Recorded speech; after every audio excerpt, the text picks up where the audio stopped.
All right. Well, everyone, welcome to the important information, exhibitor information for the 16th annual Craft Lake City DIY Fest presented by Harmons. My name is Belinda. I am the Diversity, Equity, Inclusion, and Accessibility Coordinator here at Craft Lake City. And then during our events, I also am the festival food coordinator. So I get to work with all the foodies, which is so fun. And I am Tiana Young. I am the Artisan and Programs Manager for Crafts Lake City. And we are so excited to get to kind of talk about like all the information, hopefully that you may need or will need, as well as answer any questions that may have come up as you're kind of reading through resources and stuff. So let's get started. Just a few quick notes as we go through the presentation. We ask that you please mute your microphone. Please keep it muted so that all attendees can hear the presentation. We will have a moment where you can ask questions. We also have a chat, so feel free to put questions in that chat. We'll make sure we bring them up when we get to that part.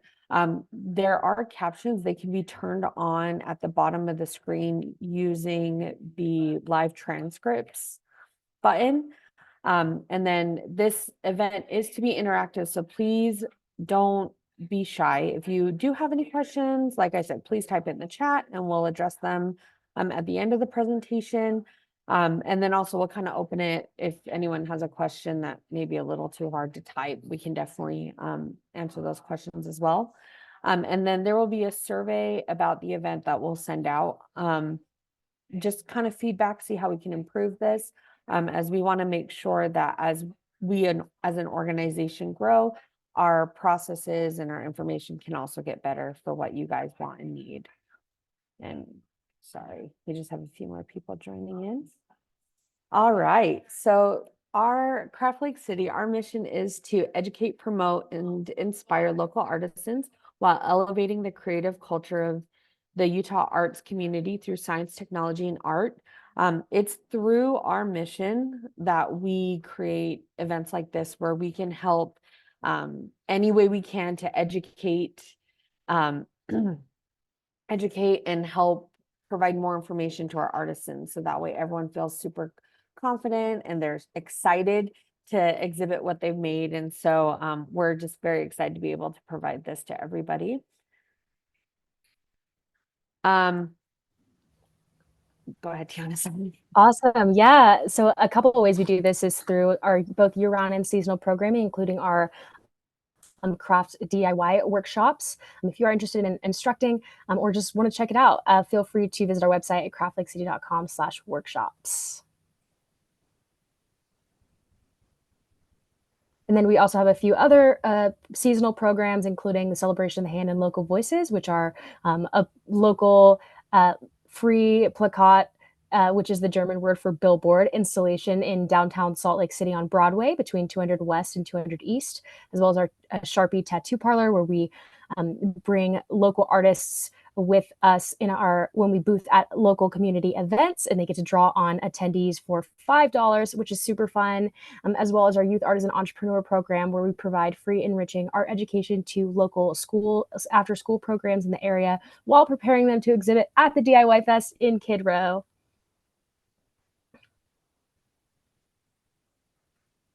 And then we have our larger events, including the Holiday Market up in Ogden at the Union Station, which will be the 6th and 7th this year. Applications for that are set to open in July, so keep a lookout. And then we also have the annual Craft Lake City Letter West that takes place in March and is a hand lettering conference, including workshops, keynote speakers, and all sorts of fun stuff like that. And then, of course, the reason why you are all here is our biggest and namesake event, the 16th annual Craft Lake City DIY Festival presented by Harmons, which is set to take place August 9th, 10th, and 11th at the Utah State Fair Park. All right, so just kind of quick overview as to what we're going to talk about in this. And so that way you guys can come up with any questions you may have. We're going to kind of discuss the basic who, what, when, where, why of DIY Fest and what it is. We'll go over important dates and deadlines, planning your exhibitor space and your back walls, which I know we've already had a lot of questions about that. Exhibitor badges and comp tickets, other considerations that we, from our time, we think just to keep at the top of your mind. We'll go over like volunteer opportunities, guides to a successful festival experience, how to contact us, and then the Q&A part. So we want, for the best way to get the communications, we want to make sure that you mark our email addresses as safe in your email inbox. That way they don't end up in spam, because it could be something as simple as you miss your load in time, or a reminder for commercial foodies, a reminder for your permits. And we would hate for someone to miss that email and then have a hard time participating. So we just want to make sure it's artisan coordinator for artisans, vintage vendors, craft foodies.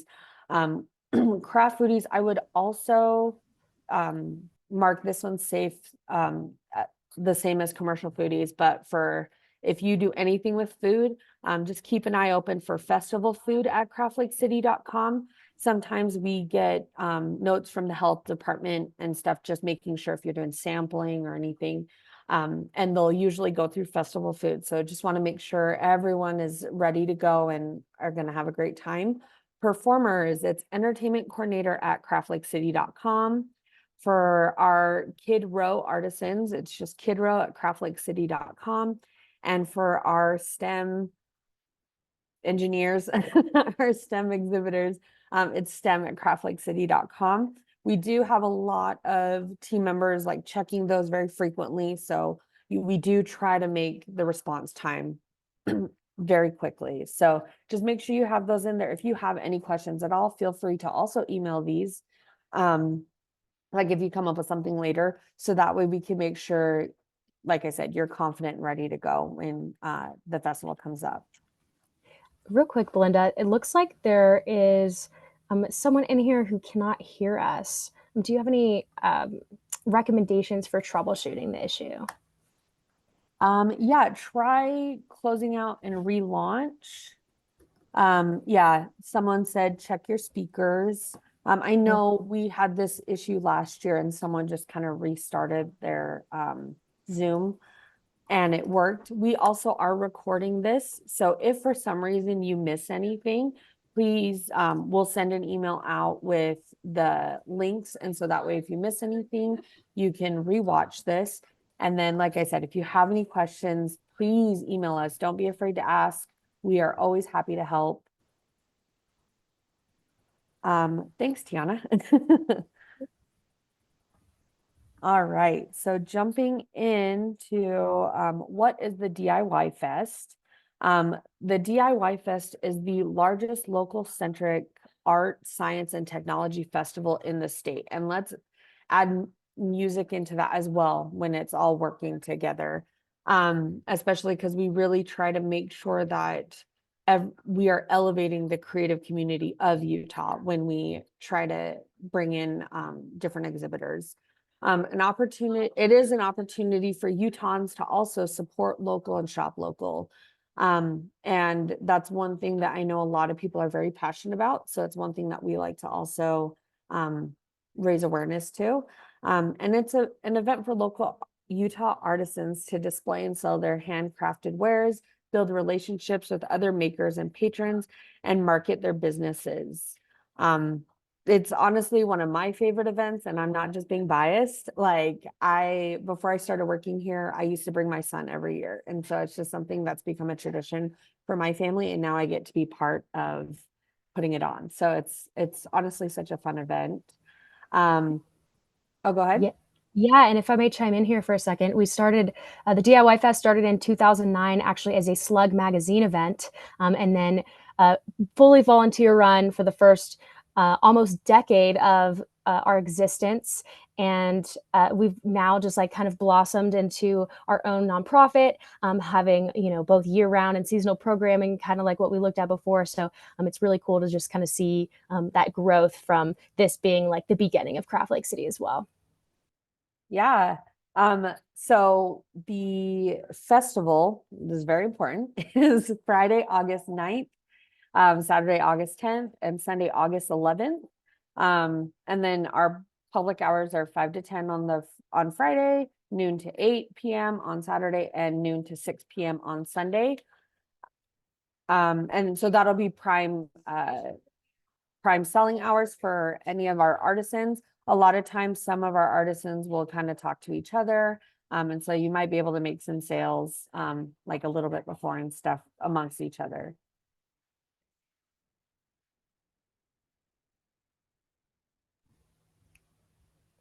Awesome. So to review some important dates and deadlines, coming up next Monday will be the last day to cancel your participation and receive a refund.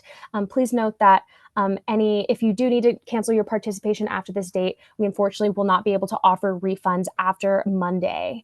And then we have Thursday, August 8th, which will be load-in day for indoor exhibitors. So just to kind of give you like kind of a bird's eye view, we kind of break it up so that indoor exhibitors will be able to kind of, since we have two big buildings on the festival grounds, we'll be able to drive up to the building in your car, unload, and then load into the building a little bit easier.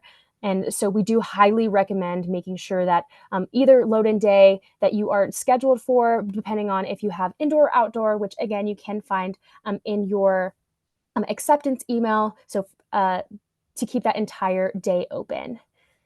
So Friday, August 9th will be load-in day for outdoor exhibitors and day one of DIY Fest. So again, we highly recommend keeping that whole day open in your calendar and prepare to be there earlier than your load-in time, which will be sent in about 2 weeks before the festival. And then we have Saturday, August 10th, which is day two of the DIY Fest, as well as load out for Friday, Saturday only exhibitors. And that will load out we highly recommend like bringing a hand cart for loading out because of the whole festival will still be set up. So you won't be able to drive onto the festival grounds to load out. So hand carting those items will make that a little bit easier on you as well. And then Sunday, August 11th will be the day three and the final day of the DIY Fest, as well as load in for Sunday only exhibitors. So again, plan on being there earlier than you think in order to kind of hand cart your stuff in and load in for if you are participating for Sunday only. Load out on Sunday will take place after festival hours close. Right after like the festival closes at 6, you'll be able to start loading or start breaking down your booth and start loading out hand carting until all the attendees have been cleared. Then you'll be able to start driving onto the festival grounds after that. So again, we highly recommend bringing a hand cart as well to kind of expedite that process a little bit so you don't have to wait as long for loading out once everyone's cleared off of the festival grounds.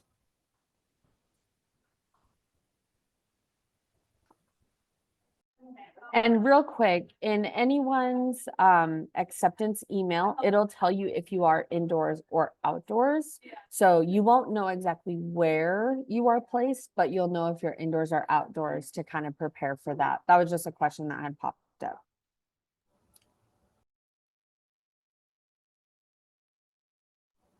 Awesome. So for planning your exhibitor space, all artisans, vintage vendors, stem makers, and craft foodies, you can consult your acceptance email, like Belinda had mentioned, for your specific space size, and as well as indoor outdoor placement. And again, we do not disclose like specific placement on the map for a couple reasons, but one of them being that we do get an exorbitant, and we would get an exorbitant amount of change requests have we disclose that ahead of time. So kind of just to keep things running a little bit smoother, you will find out your specific placement on site at the DIY festival.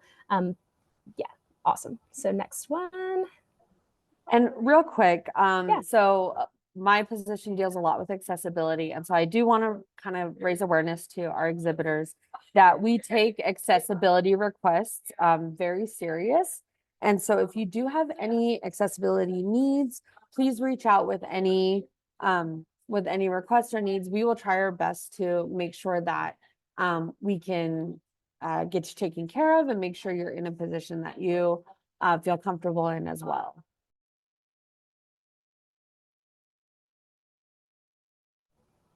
Awesome. So if you are participating in Kid Row at the DIY Festival, to plan your Kid Row exhibitor face, you can also find that in your acceptance email. It is highlighted in yellow at the top. And if it does read 3 feet by 2.5, you will be sharing one 6-foot long table space with another Kid Row exhibitor. But if it specifies full table, you will have your own personal like full table to exhibit during the festival. And just a note, it will also, sorry, just a note that part of the Kid Row experience is we will provide you the tables and 2 chairs per Kid Row exhibitor.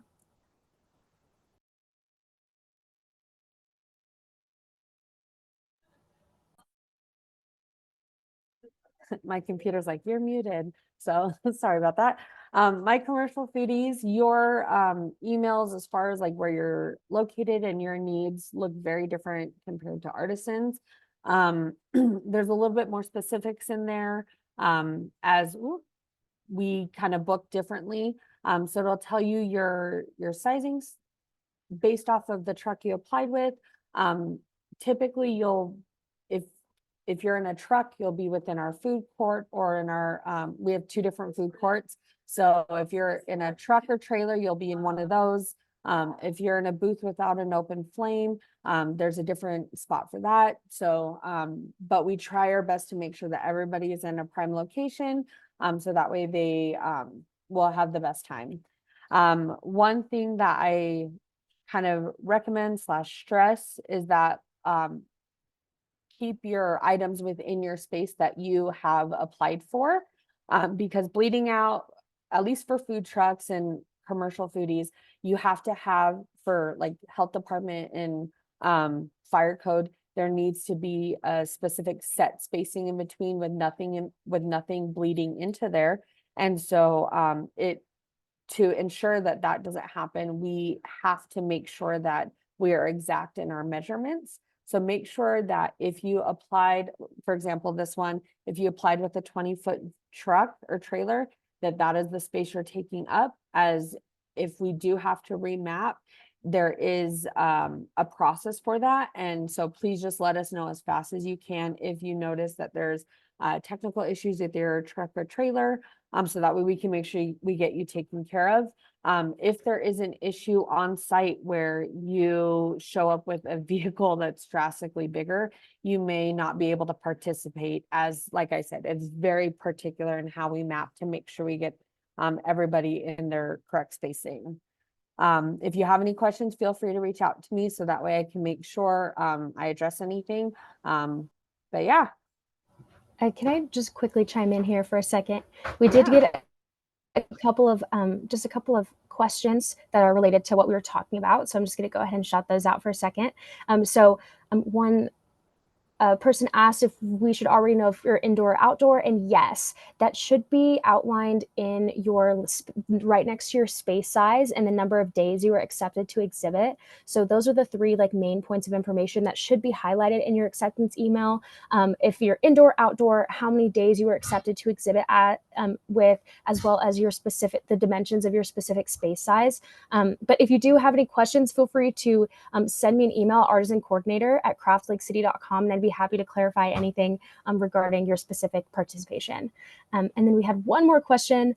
About requesting a closer walking location. And yes, so we really highly recommend sending us an email with any accessibility needs that you may have, because when we factor that in, like primarily when we start making the map, before we kind of place anyone else, because that is incredibly important to us to ensure that all of our artisans have, as good of a time and as good of an experience at our festival as we can, especially with any accessibility needs.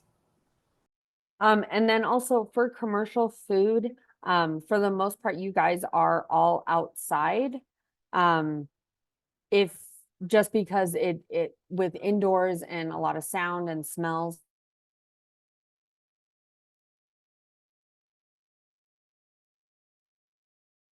way to allow for inside, we will then kind of talk to you about that and see logistics on that.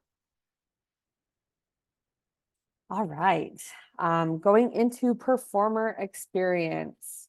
Performers, make sure you consult your follow-up booking email from entertainment coordinator at craftlakecity.com. That'll give you your specific performance time, load and schedule, everything you need to know. The nice thing is you guys do have a green room space, so that way you can get ready. You don't need to show up fully ready to go. And it'll also give you some time out of the sun, because I know a lot of our roaming performers, it can get really hot for them. So if you have any questions, feel free to reach out to our entertainment coordinator, and she'll be happy to help you out. Yeah, and her name is Michael as well. Thank you.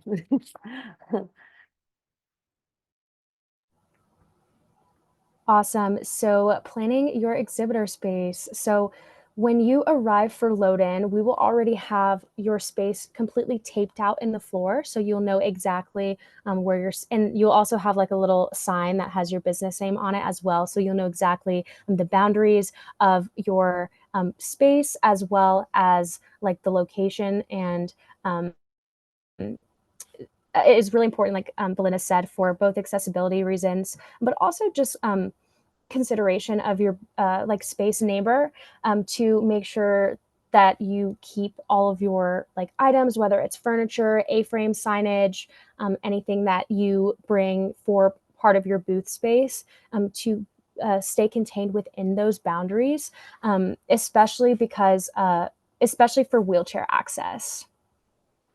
And then also, all exhibitors must bring a back wall for your display with 20-pound weights to secure each leg as well as each side of the wall.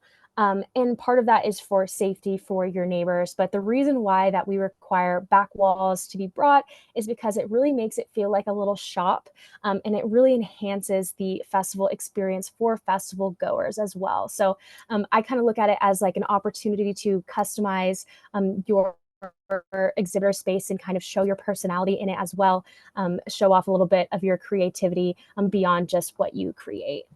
And then for outdoor exhibitors, an additional requirement is a tent with a canopy, with 40-pound weights on each for each leg. And that's because it's August in Utah. Sometimes weather can be a bit unpredictable between storms and the sun. So just making sure that you're taken care of is kind of why we require that. And with that being said, and without knowing your space, we do highly encourage you to practice your setup at home first, just to make sure that it does fit within the like boundaries of like the 10 by 10 or the 5 by 10, whichever your space size is. Kind of do a test setup, and yeah, just kind of help you feel a little bit more prepared when arriving on site. And did we have a question? Let's see. We did. So for Friday indoor vendors, since they load in on Thursday, typically what time or how much time between when we start letting non-load-ins in before the gates open? Yeah, that's a great question. So we will allow, I believe we'll allow indoor artisans to start arriving. I want to say, and we'll, just to clarify, we'll also send you like more detailed information 2.5 weeks before the event, as well as around 2 with your load-in information. So you'll get like more specific details, but we typically allow indoor exhibitors to come about, I want to say like 3 hours prior to gates opening. And then we do this thing called a security sweep, just basically making sure that you have your badge and you're ready to go by about 2 hours before the festival starts. So I hope that answers your question. And that also applies for the rest of the days too. And then for outdoor vendors, do they need a hard back wall if they have a fabric back wall with their tent? That's a good question as well. No, actually. So as long as you have that fabric that you can just like clip on to like your tent frame, that is perfectly fine as well. And on that same, in that same thread, if indoor exhibitors do want to bring like their tent frame, they can, to like attach a back wall to, or maybe to display some artwork like on the side walls or on the back. That is more than welcome as well. There just can't be any fabric like canopy attached to the top, and that's just for fire code reasons with the fair park. And do indoor vendors need sidewalls? They're not required. You can if you do so choose, but only the back wall is required for both indoor and outdoor exhibitors. And just to kind of touch on, Tiana had mentioned the security sweep, and I just don't want to forget it. We do have security overnight for the festival. So we there, we lock the doors for all indoors. We have everyone kind of close up, and then we have security just watching the premises. So with that in mind, keep what you want overnight, take what you want overnight. That one is up to you. But just letting you know, we do hire security to try to make sure that everyone has a safe time as well. And just to kind of touch on that a bit too, um, even though we do have security, we do highly recommend bringing like really important items or like very expensive items home with you, such as like a cash box or like electronics. And then if you did want to leave your stuff overnight, which honestly most people do, we just recommend like storing it, like stowing it, like either or under a table or under a cloth, just for like an extra layer of protection. For indoor exhibitors, we do lock the buildings overnight, so that will be fully secure. For outdoor exhibitors, we will have 2 security guards roaming the premises the whole night. All right. And we also recommend making sure that you practice your setup, take down everything you can at home. So that way you know exactly what you need to bring. You can make sure you have a little bit of extras. Mhm. Just because the nearest store with items is a little bit of ways from the State Fair Park. And so you'll just want to make sure you know what you need and have everything you need. So here we have just a couple of different examples for different like exhibitor space sizes. So the first one here, and also just like a visual for some inspo and how to arrange as well. So we do have the first, like the 5 by 10 size exhibitor space, which is 10 feet wide and then 5 feet deep. So what attendees will be walking by and seeing will be the 10 feet wide part. So your back wall can be like that span the width of that 10 feet. Um, and it's basically just room enough for like a table and then maybe a chair. We do recommend having some like racks for, especially if you have like prints or artwork, that seems to work really well. Then we have the 10 by 10 size exhibitor space, and that has it's a really great like room for like having a little shop as well. So enough room for attendees to come in, kind of view all of your items, maybe have room for like a couple of chairs, a table as well. And then we have the 20 by 10 double sized exhibitor space, which is 20 feet wide and 10 feet deep. And that's just 2 full 10 by 10 size spaces next to each other. And that is, I did want to just say that that is just the option for one business or one single individual exhibitor. Oh, yeah, we already went over that. Yeah, great. So mandatory back wall for your display. Just a little bit more details on the back wall. So everyone is required to, except for food trucks, of course, to have a back wall in the artisan, vintage vendor, and craft food category up to 10 feet high. It cannot exceed 10 feet due to fire code, and it must span most of the 10-foot width area of your space, by also not exceeding it. So just for like to be safe, I'd recommend just maybe doing it a tiny bit like under the 10 feet, especially like taking into account the weights on either side, which you can get creative with, by the way, with either sandbags or we've seen dumbbells. There's a ton of different ways that you can go about creating those weights. And again, those do need to be for the back wall, specifically 20-pound weights to support each side of the wall. And then the point of the back wall, again, is to highlight your branding and showcase your work. So we recommend bringing some signage, getting creative with it. We've had some people even bring like one of those racks to have like on your back wall so you can like hang the artwork as well.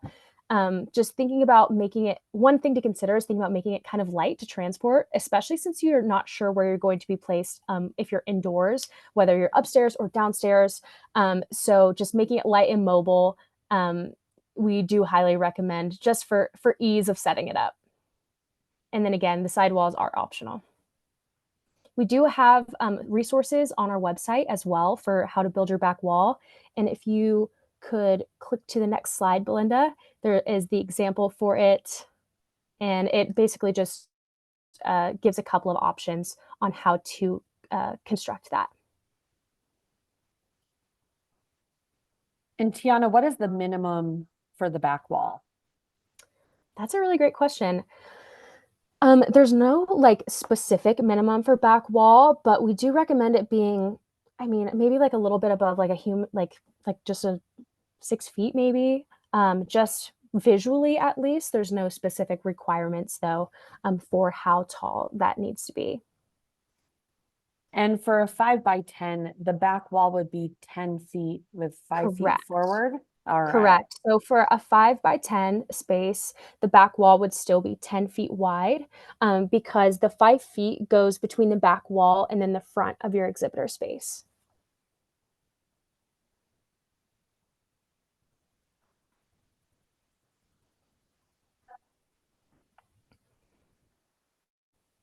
Awesome. And so some other important considerations.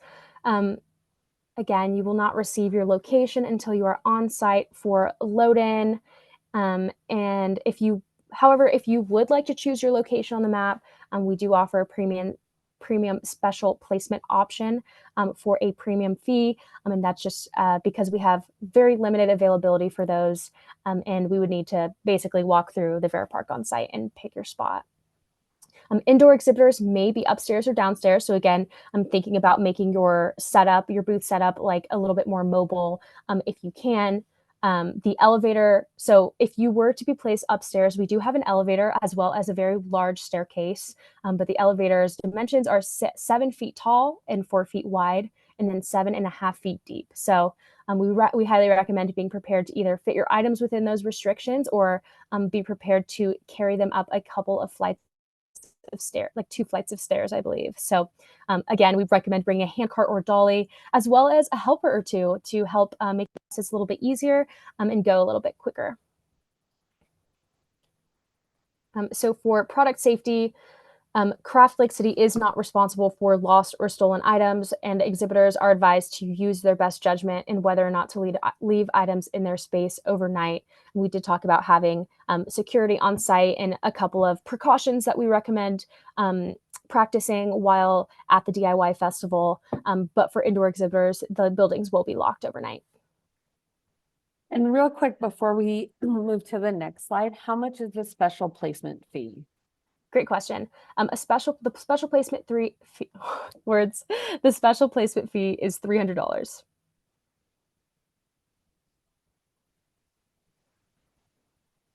Awesome. So a few other important considerations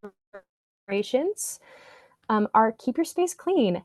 You, as the exhibitor, will be responsible for removing all trash and recyclable materials that are generated at your space. The festival bins are for patrons only, and that is simply because they tend, even with just attendees of the festival goers using them, they still tend to fill up pretty quickly. So just to kind of mitigate the amount of trash that piles up over the festival day, the responsibility of like keeping trash will fall on the exhibitor. So we recommend bringing like some trash bags, maybe like a little trash bin to like place under your table. And then for tables and chairs, you are responsible for bringing your own setup unless you specifically rent them from Craft Lake City. When you paid your exhibitor fees, there is an option to rent either a table or chair. If that is something you would be interested in, please let us know as soon as possible so we can factor that in. But other than that, you would be responsible for bringing your own setup, tables, and chairs. And then for electricity, so due to the amount of participants that we have, which is around 500, everyone considering performers, STEM exhibitors, Kid Row participants, electricity has to be reserved and paid for in advance, just because we simply cannot accommodate everyone needing electricity. So we do highly encourage sustainable practices, such as bringing an external like phone battery, some solar powered lights maybe, and then if you do pay for electricity, one thing is that you would need to be responsible for bringing your extension cords as well as power strips. Your if on site we do like see that if your zone manager sees that somebody is using electricity that hadn't paid for it yet, they will kindly ask you to unplug your items or ask you to pay the $150 electricity fee. It looks like we got another question. Yeah. Roughly how many attendees do we expect each day? That is a great question, and it's a little bit hard to measure. The data we do have is attendees for like the whole weekend, which ranges around 25,000 to 30,000 attendees for the weekend. So it varies between days, basically. We do see that like Saturday, because it has the kid row and a couple other activities, that is a very popular day. Just because a lot of people are going to support their kids. So it's like a whole nother event in the event. So which if you have booth helpers, we highly recommend going and popping into Kid Row. And it's just from 12 to 4 p.m. on Saturday of the festival. It's going to be in the same place as our VIP tent is on Friday, and it's really fun. So would highly recommend popping in if you have the opportunity. yeah, those kids are so cute. All right. Exhibitor badges and comp tickets. So this is everyone's favorite part. All artisans, exhibitors will receive 2 all access badges per booth, so per exhibitor, registered exhibitor, I should say. And then you'll also receive 2 general admission comp tickets for each day. So if you're doing all 3 days, you'll get a total of 2 badges and 6 tickets. And these are to help schedule friends and family to help you throughout the event. So that way you're not stuck at your booth by yourself, especially because if you have to pee, that's rough. And we're in talks to bring back the bar service like we had last year. So you'll definitely want to make sure you have a buddy there to help out.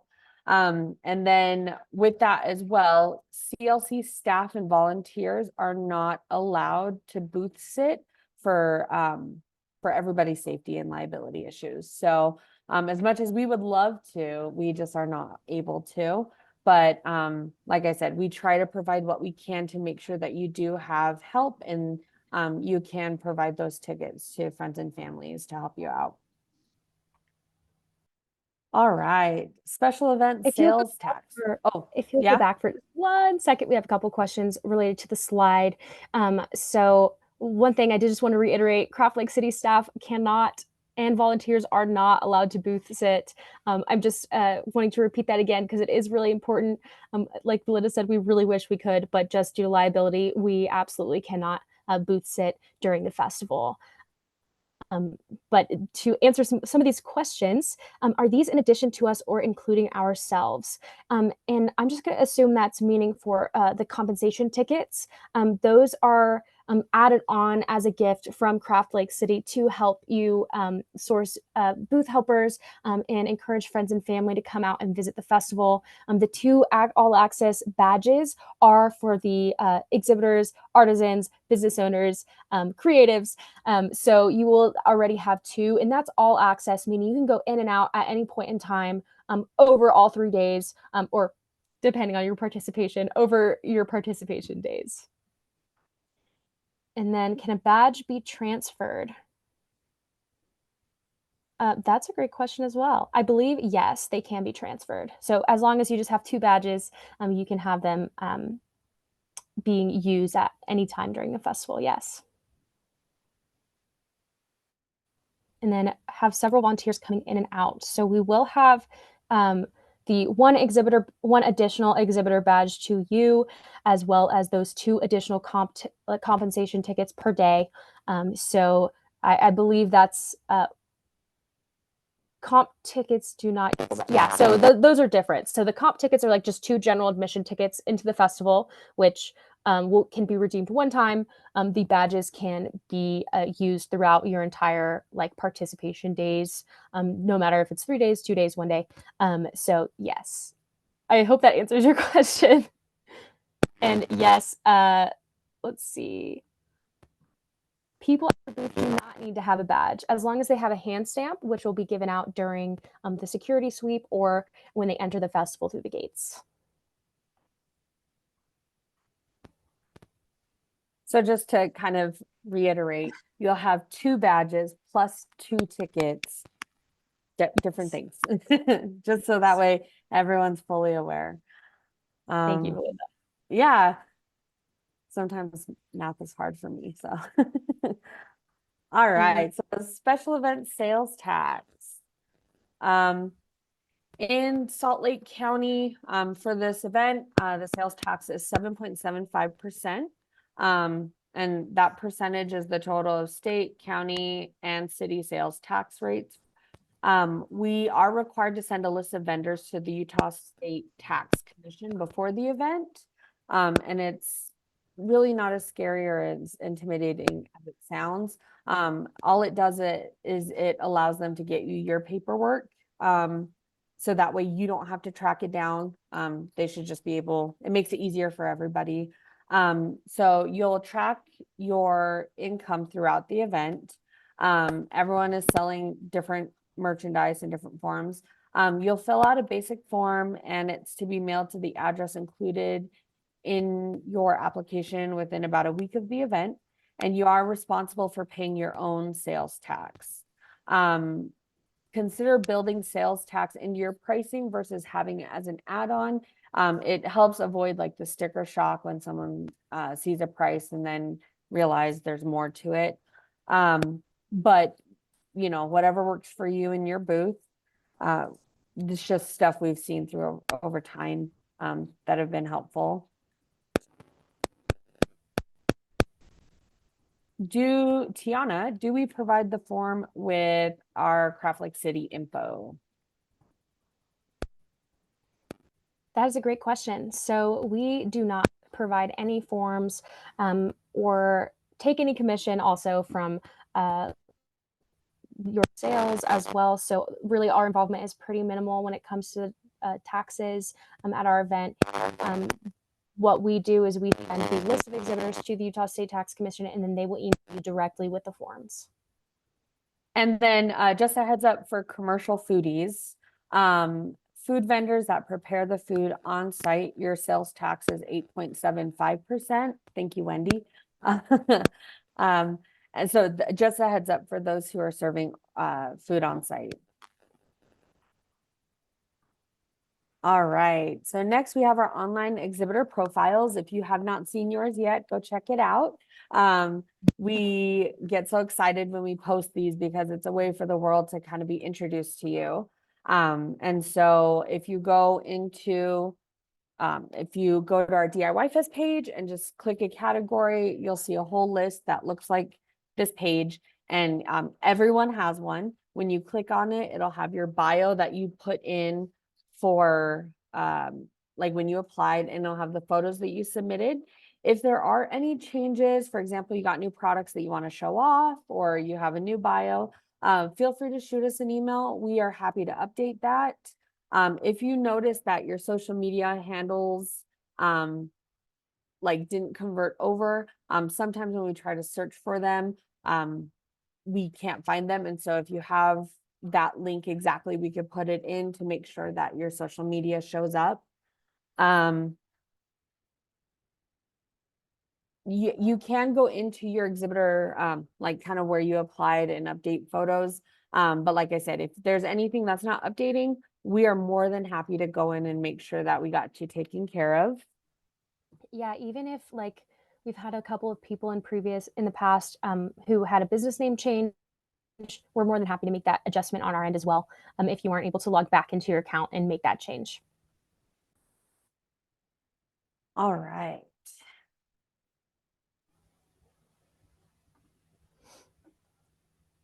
Okay, so for my foodies, other important considerations is that make sure you have your required licenses and permits for those who are craft food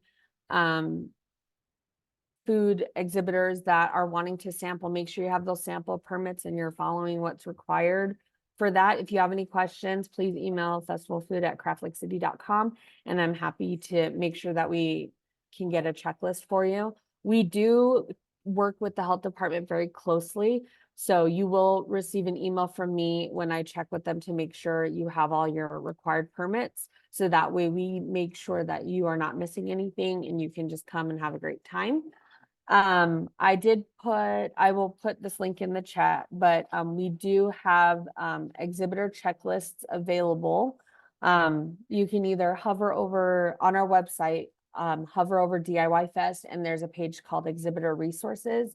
From there, you'll see the prospectus, our checklists, fun facts and how to build your wall, how to have a great time, just everything we can provide to make sure you feel like ready to go. Bring lots of water, snacks, and sunscreen. It is hot, and I know I don't have to tell a lot of you twice. And then biodegradable, compostable paper bags is ideal as it's really hard to have plastic bags because they get everywhere. If you are using like cellophane though for your art to protect it, or there's a certain way you do things to protect your art, that's very different. But if you can find a way to make it more eco-friendly, it's one of our missions to be more eco-friendly and kind of reduce, reuse, recycle. So Yes, have a sustainable event as much as we thank you. can. That was the word I was looking for. Make sure you bring a phone or tablet for accepting payments equipped with cellular data and with battery powered chargers. The Wi-Fi is very, very spotty. And in the past, we've had some people's Wi-Fi just not working because for some reason, like the spot they're at, just the Wi-Fi was not their friend. So just make sure you have a backup plan for a hotspot or using your phone. We do have a code of conduct, and it's within the kind of the agreement that you signed, and we have that also online. We are a community. We see it as a way that we try to help each other. And so we ask that everyone respect each other, make sure that we are working as a community, because that's the only way that we can continue to grow our community and elevate the voices and make sure that everyone has a great time doing what they love, which is creating and producing art. So if you have any specific questions, we're more than happy to go over it. Feel free to reach out to us. There is no smoking on festival grounds. We ask that you leave the site. It is part of also, especially with the buildings, Utah Clean Air Act, we got to have so many feet. And so it's just for safety and everything. We just overall no smoking on the festival grounds.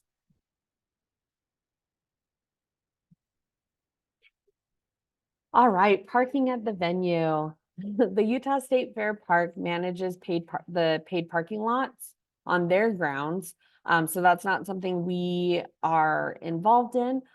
There is a parking pass included in your exhibitor fees to help make that parking process easier. And throughout the festival weekend, we'll give it to you with your exhibitor packets. And also in that packet will be like your badges and stuff when you arrive on site. Other options for guests and helpers, we have street parking, public transportation, which I'll get a little more into in just a minute. And then there's also like neighborhood parking, but you may have to walk a few blocks. Most streets have an enforced 2-hour parking limit, so you can't park within 10 feet of a driveway in the Fair Park neighborhood, but also you can't be there for long term. So just keep that in mind if that's what you recommend to family and friends. If I Oh, can go just ahead. chime in for just 1 second. Yeah. So regarding parking passes, we will give you a free full day of parking based on how many days you're exhibiting. So if you're exhibiting for 3 days, we'll give you a 3-day pass. If you are exhibiting for Sunday only, you'll have a 1-day parking pass, which is good for that entire day parking on the festival. Like the parking lot right outside the festival grounds at the fair park. Of course, 2 days you'll get 2 single-day parking passes as well. Yeah, and what's also really nice and something that we are very thankful to UTA for is they, if you have your DIY Fest ticket, public transportation is free So you can use tracks, the buses, and anything with UTA's like brand. You can use their services for free with your DIY Fest ticket. And so that's a great way for family to come out without having to pay for parking. Yeah, And and just to oh, go ahead. clarify also, that will just be for the festival days as well.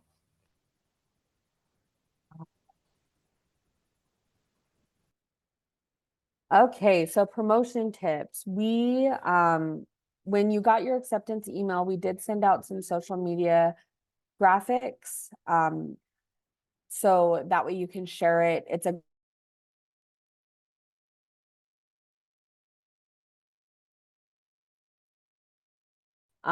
will come and kind of get to meet you, especially if you're like a first-time artisan with us. So it's a great way to help each other. And before I keep going on promotion real quick, Thursday load-in, sorry, we're gonna go back to parking. Thursday load-in is not part of the festival, so they're not gonna charge you to park. You can just park your car and load in. So that's just for Thursday, since Friday is the actual event. And I see we have some audio cut out. Is anyone else experiencing that? Oh, okay, it's back. All right. It's that nonprofit Wi-Fi over here. Sometimes it can be a little choppy at times. Um, Right. I did just think of something else regarding parking passes. So parking passes will only be distributed to STEM exhibitors as well as artisan and craft foodies, as well as commercial foodies. So they will not be distributed to Kid Row exhibitors as well as performers. Perfect. All right. So now to bring us back to promotion tips, because it like crossed my mind as we were talking. We recommend inviting friends and family to the Facebook event that we have. It's a great, easy share. Ask loved ones or other like artisan friends to cross post about DIY Fest and hype you up. A lot of times that's your like biggest engagement is when like family is like, hey, look at my kid or my grandson or and then contact us. We have lawn signs and flyers and cards that you can share. Please come get them because we love to see them around everywhere. We do have a lot of media appearances and PR opportunities on the radio, TV, everything. If you are interested in being a part of that and joining us on any one of those, feel free to let us know because we don't know what we don't know, right? So we would love to see how we can kind of bring in more artisans and raise awareness to you and the event. So it's a great time for everybody. And so I see your question, Sydney, and I will get to that in just a minute. Okay, so sorry, we're gonna jump into I need to make sure we can move on. Yeah. So Sydney's question, is it just load in time or also setup time for Thursday? So it's load in and setup for Mhm. indoor exhibitors because Friday you will only have that like 2 to 3 hour time to just kind of get situated. I mean, if you can set up in 2 to 3 hours, have fun. But we definitely recommend taking your time, enjoying the moment, get time to network, make friends with your booth neighbors and stuff. But Thursday is mainly for you to load in and set up. All right. Shauna, Awesome. you want to talk about volunteers? I would love to talk about volunteers. So for the first like 7 years of Craft Lake City's life, we were 100% volunteer run. So volunteers are a really integral part of our organization as a whole. So if you or anyone you know are interested in volunteering, we need volunteers for all across festival days, as well as a few days before the festival to assist with like load in. We have some green volunteers. We have some STEM volunteer needs as well. So feel free to check out our website at craftlakecity.com/DIY fest volunteers to see what opportunities that we have available. Or in a simpler way, you could also just visit our DIY Fest page and scroll to the bottom, and there's a little section about volunteers where you can contact our volunteer coordinator to find out some more. And you can reach her at volunteer@craftlakecity.com as well. So if there's something specifically you're looking for, she's more than happy to talk to you about that. Yes, thank you. So on our website, under exhibitor resources, like Belinda had mentioned, we do have an extensive list of some tips and tricks, advice, and some other considerations for having a successful market experience, including how to be a good booth neighbor, how to provide some great customer service. It goes over some factors that contribute to financial success, as well as some self-care strategies to ensuring that you stay well and energized and excited throughout the whole festival. And there's a ton more. So I highly recommend going to check that out. And Belinda, would you mind dropping that link in the chat for us really quickly? Yeah, I'm gonna have to do that after this slide, just Oh, because wait, if I I think I click can it, grab it. I was Wait, gonna say if I click it, I will lose everybody. So it's okay. I think I got it. Here we go. But like again, if you do have any other additional questions regarding having how to have a successful experience at DIY Festival or anything else, like we love talking to y'all. So you could either send us an email or honestly just call the office, and we'd be more than happy to talk you through some options. yeah, and before I forget as well, just because I was reading through this list, for our foodies, if you have questions about permits or requirements, please reach out to us. We would hate for you to show up and realize that you're missing something. And so Mhm. I cannot stress it enough. Like it's better to double check than to like miss something. So I just wanted to bring that back up.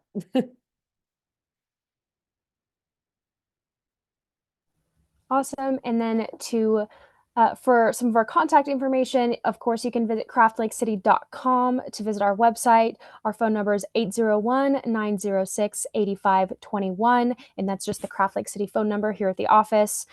Our social handles are at Craft Lake City on all platforms. I'm Tiana, the Artisan and Programs Manager. You can contact me at artisancoordinator@craftlakecity.com. And then, of course, we have Belinda, our Diversity, Equity, Inclusion, and Accessibility Coordinator. And if you need anything with food, festivalfood@craftlakecity.com. All right. So we had a bunch of people submit questions on the participant mixer. So we'll kind of go over those. I know we did address some of them. So bear with me as I go through what we didn't address. But also, if you have any more questions, feel free to put them in the chat as we just kind of go through these questions. We kind of talked about the resources. If you go on our website and hover over DIY Fest or click DIY Fest, if you're on mobile, there's a page called Exhibitor Resources, and that is where you can find almost everything you may need. If there's anything else, we're happy to help. We did have a question. Are we allowed to hand out mini water bottles to people that walk by? That's a Tiana? really great question. That's a really great question. I'm not entirely sure, to be honest. I can 100% check in on that to give you a for sure yes or no. I can't see why not. That being said, I don't want to accidentally misinform you. So if you will, I will go ahead and make sure to touch base with our production manager on that and then send an email out to whoever asked that question. Yeah, But we will have water stations, like scattered throughout the festival. So we'll have free access to water and pretty easily close to your booth space, as well as we will have like Pepsi trailers around the festival where you can get all sorts of sodas, as well as I believe we'll have our exhibitor bar as well, which if you participated last year or in our holiday market is like a QR code, and we'll have like a service come deliver drinks straight to your booth space. Um, but yeah, I will double check on that. And then I think we did also have a question about pets and pet food as well from the chat here today. Yes, dogs are allowed in the fair park as long as there is a purchase of a dog ticket, and we will have a like pet like a dog park as well, and I believe it's sponsored by Pup Tub Club. Is that, am I saying that right, Belinda? think so. Awesome. Yeah, so dogs will be allowed. One like consideration there is exhibitors are not allowed to bring their like pets or dogs unless it is a service animal, and that's simply just because it is long hours in very warm weather. So it's more just for safety reasons that we do not allow like pets at to accompany like the artisan during the whole day of the festival. That being said, if you have a visitor who brings their dog or who brings your dog to come visit you, that's totally cool. Again, they would just need to purchase a dog ticket, which can be purchased along like a general admission ticket linked on our website. And then to kind of go back a little bit about the water bottles, if you are selling, like especially commercial foodies, if you are selling non-custom drinks, so sodas, waters, all that stuff, you will be ordering. The State Fair Park has a very strict contract with their drink suppliers. And so they do not allow anything to come in that isn't from their suppliers. You will get an email within the next few weeks actually about that. So if you're selling sodas or pretty much if it's not custom made drinks, and you're trying to sell drinks, you will have to do it through the State Fair Park supplier. So is that to answer that question about the passing out mini water bottles, Belinda? Well, I think it's more so, I mean, that might be something in consideration, but if they're not Oh, selling it, it's a little different. So we'll still need to look into that, but just wanted to bring it up for those who may be interested in like selling water at their booth. So just, it kind of crossed my mind that that might be something that would come up. totally. Um, And then what payment system is best to use? We got that from a new artisan. Um, as far as payment systems, there's a lot of different ones. And it depends on what your budget is as well.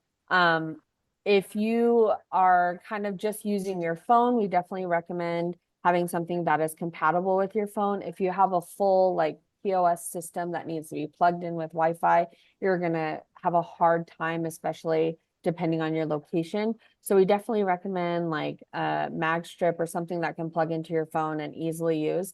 A lot of people are using just cash, but also Venmo QR codes and just kind of printing that out. It does save a lot of time. But also it's a great time to ask other vendors what they use because a lot of times there's new technology popping up every time, and there might be something that you never thought of. Megan says Square offers a program where if you are a small business, you can apply to have zero fees for the first whiles. The details kind of change, and you can tap payments to your phone. So that's actually really cool. Thank you so much, Megan. Yeah, thank you, Megan. Um, if I can chime in about payment methods really Yeah. quickly. Of course, like the decision is ultimately up to the artisan, but we do recommend having a couple of different payment methods just because the more ways that you can accept money, there might be somebody who walks in with cash, for example, and if you don't have like some small bills, maybe, yeah, just something to consider. We do know like we have noticed that people do use a lot of Venmo as well as Square, as well as some people use PayPal and or Shopify. So it really is up to you and your like preferences for taking payments.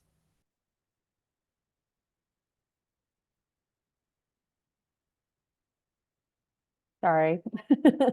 All right. And We got then a we had Square in the chat over here. yeah.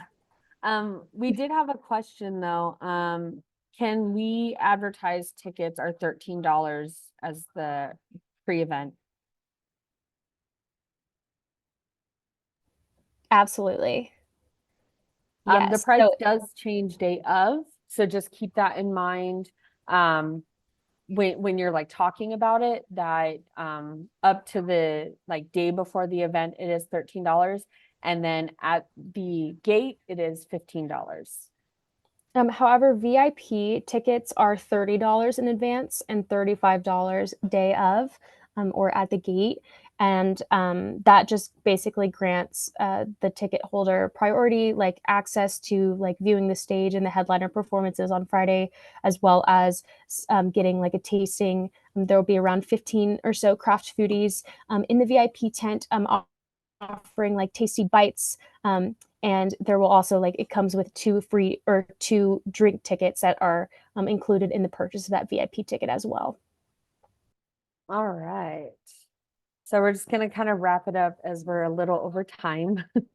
Um, but yeah, thank you all so much for being here. If you do have any more questions, feel free to reach out to us and we're happy to answer those questions. Real quick, does the zip ticket cover all 3 days? Is it Comp the ticket, comp maybe. ticket? Oh, the VIP Yes. tickets. So the Oh, VIP tickets is just for the Friday when we have the VIP lounge. And it does allow you to go into the lounge and sample different items from the lounge sponsor. So, all right, perfect. Well, thank you so which much is for all your questions. yes, and the launch sponsor is Utah's own. But I also went ahead and dropped the exhibitor frequently asked questions in the chat as well. There are a few other like resources and some good information in that too. So I would encourage you to kind of take a look at that as well, just in case you find any answers that you need there. But again, feel free to give us a call as well. We love to hear from you.